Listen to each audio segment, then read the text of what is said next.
What was your first instance of you betting on yourself, not related to the podcast, but before this, where you betted on yourself and it paid off, or it didn't pay off? Betting on myself and I didn't pay off.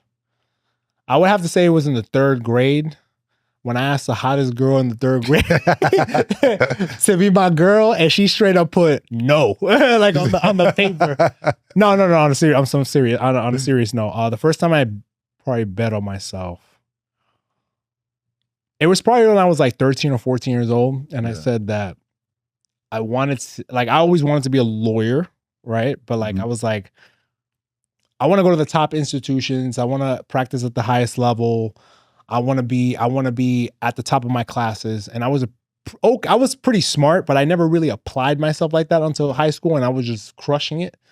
And I really remember telling myself like, yo, like, I'm going to have even before Kobe or anything, I'm going to have delusional confidence in myself. Yeah. Who's going to, if I don't believe in myself, then who else is going to believe in myself, right? Like, so you have to walk into any room with a lot of confidence, right? Like, and there's a fine line between cockiness and confidence. Yeah. But I think that also has an effect.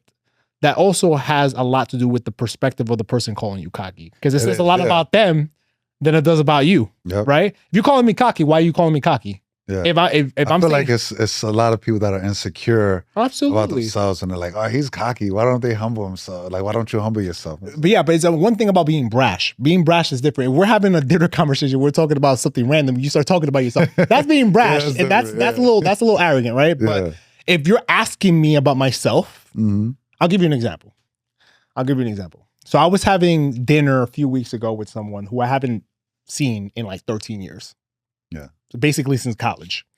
And this person was asking me about everything that I've done over the last few years, catching them up on the last 12 years and what's happened since college. I went to law school. I lived in London. I've lived in different places around the world. And as I'm going through this, the person's saying like, wow, like it must be real difficult to be your girlfriend. Not that this was like just somebody to be next to you. And I was like, well, the right person who's going to be right next to me is not going to be fazed or intimidated by any of the things that I've done, right? Or they're not going to have to feel like they can measure up. They're going to feel like they can fit in to this point, right? Like into this plate. Now, by you not having a lot of confidence in yourself, that says a lot about you by making that statement. And what I'm trying to get at is that a person's perspective, tying this back into betting yourself, when you're betting on yourself and you're constantly repeating, these are the goals that I'm going to accomplish, and other people are saying like, damn, like chill down, humble yourself, whatever it may be, it says a lot about them than it does about us. How many haters we got when we started this platform? Got a couple sneak dissers. We got a couple of sneak. Where they at now? Yeah. 2 years later. Not talking, honestly, right? I don't even focus on that. Yeah, but you know what? I'm not saying focus on it, but they've had to swallow their words a little bit, right? Because they maybe didn't think this was sustainable. Or when I moved, they're like, damn, I guess it's a wrap. And we came back and said, no, it's not, right? Like, so we're going to call it quits when me and Mike decided to call it quits. Not because you decided to tell us when it's called time to call it quits, right? Yeah. So what about you? When's the time when you thought you first bet on yourself? Let me see. I could think of quite a few.